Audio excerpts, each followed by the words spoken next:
So, today we're going to talk about food and a bit of farming as well, probably, and certainly some Brexit. But before we get going, please don't forget to subscribe and also hit that notification button so that you know when I post a video. And also please do comment below, because I do try and read them when I can. Lots of people comment, oh, you farmers all voted for Brexit and I don't feel sorry for you. Well, I just want to be clear. I'm not doing this because I want sympathy for farmers. This is actually about everyone. It's about everyone's food, because I am someone who believes in universalism. I believe in the welfare state. I believe in equality, or getting equality as much as we possibly can. And the one thing I recognised with Brexit was that it was always going to make food more expensive and more scarce. Unfortunately, I was right. In many ways, once Brexit happened, I wanted to be wrong, but I have been proved right. And we do face considerable problems with food. But the Leave campaign, since they won the vote, a lot of focus was on the £350 million for the NHS. And that was a betrayal, because Nigel Farage admitted immediately that they didn't really mean it. But they did spend a lot of time promising that food and footwear and clothing was going to be cheaper. And I've got some clips to remind you of that fact. And in the last couple of days, really what they've now come up with, rather than offering you cheap food, clothing and footwear, is they're saying that the Brexit bonanza is a pint of wine, that we can do something. We've got the Brexit freedom to create a pint of wine rather than having a standard bottle of wine, whatever it is, 750ml. We can have a pint, which is actually shrinkflation, I think, anyway. You know, when you think about bottling costs and everything else. And in fact, that has really gone pear-shaped for them, because the English winemakers have said, actually, we don't want to have a pint of wine. We're not going to do that. It's not worth the effort. But I suspect it was to say, wow, now you haven't got cheap food and you haven't got your £350 million a week for the NHS, but you've got a pint of wine. You've got the freedom to have a pint of wine. Anyway, here's some clips. The food shop will become cheaper. Food prices will no longer be inflated by agricultural policies controlled by the EU. You and your family will benefit from a resurgent economy. The end is better government is able to have cheaper food, clothing and footwear. Look at the forecasts made by Patrick Minford and his team at Cardiff University and assume that we cut the cost of food, clothing and footwear, which face very high tariffs and non-tariff barriers inside the European Union.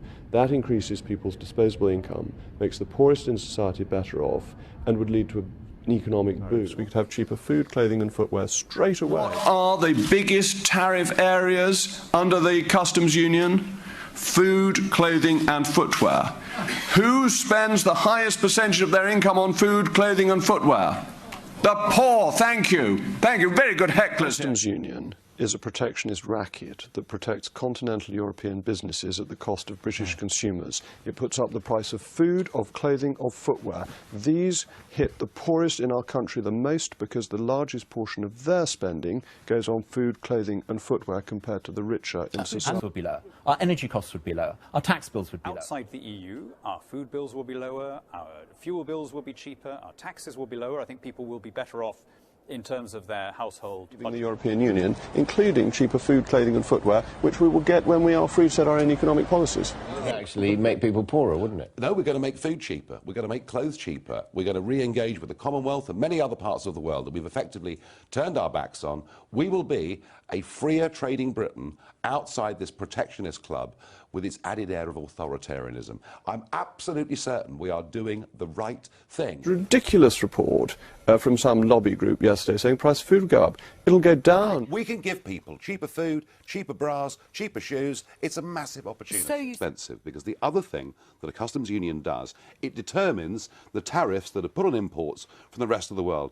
On items like shoes, food, bras, the things actually that the poorest families spend the biggest part of their incomes on, those things will stay expensive if we stay in a customs union. Professor of Applied Economics at Cardiff Business School in Cardiff University.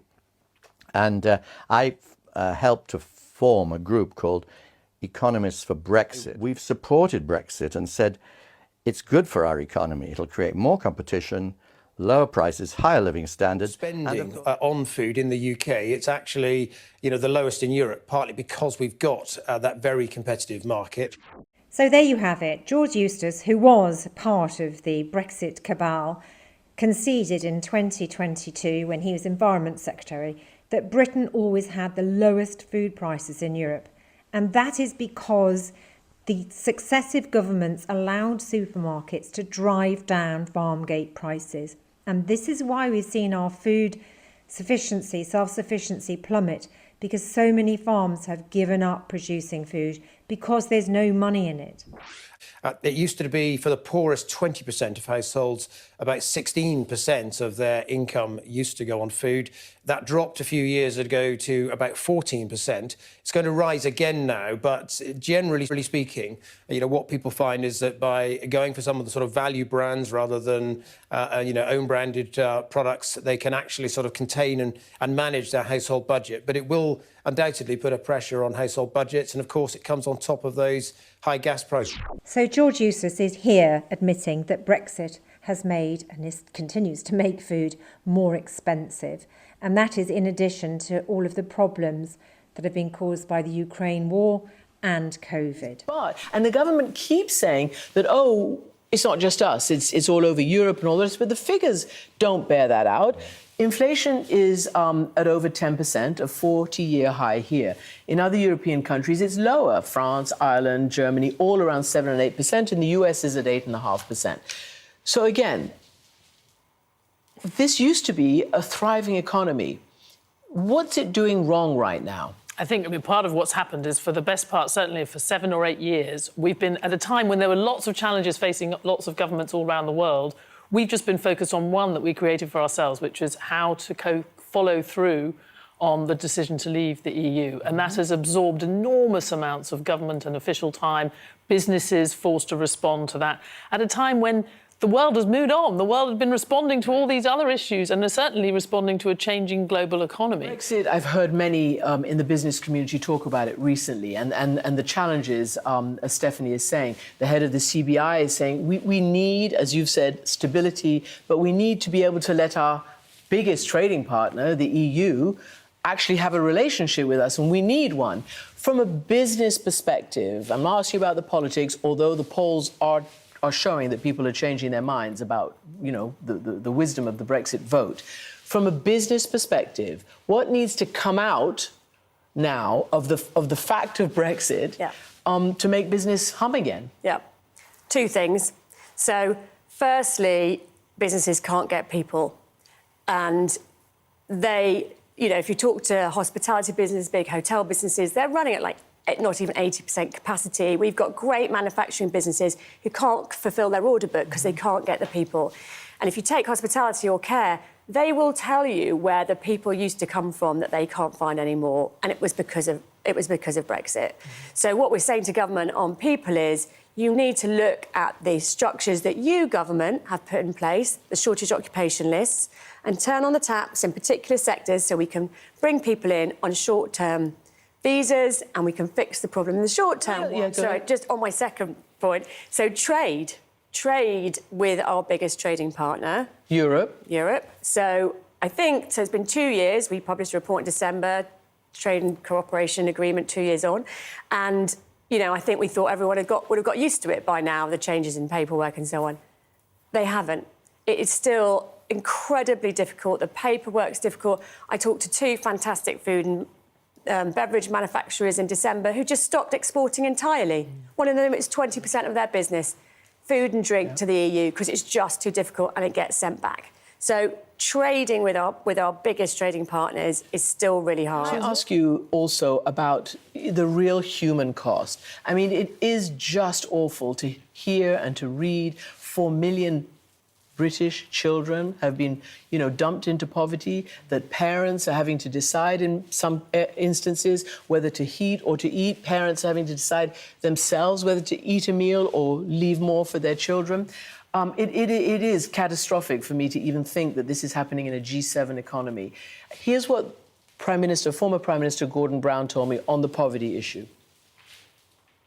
Charities in Britain are now running community kitchens, pantries, food banks. We've now got bedding banks, clothes banks, we've now got baby banks, we've got toiletry banks, hygiene banks, because charities are having to step in because the safety net that governments used to provide is withering away. And I'm now seeing poverty in the constituency I represented and grew up in 50 years ago that is greater than ever I've seen. I mean, it is dramatic. And let's just be absolutely clear. The poverty is showing up in people's homes and households where there are two workers in the household. Yes, I mean, it's not people on benefits. And this is what's changed. I mean, the nature of poverty has changed. So you talked about the late 70s, early 80s. The predictor of whether you were going to be poor in this country then was if you were old or if you were unemployed. Now, a majority of poor households do contain at least one worker because of the way that wages at the lower end, it's also been the case in the US, have fallen down relative to others. And I think it's striking, you know, we say we're a rich country, we're a G7 country, but the poorest fifth of the population are now much poorer here than most of the poorest countries in Central and Eastern Europe. So there is a big chunk of the population for whom that is not the case, that they do not live in a rich country. They actually would be better off, even as a poor household, they would be better off in quite poor countries in the European Union. So there you have it.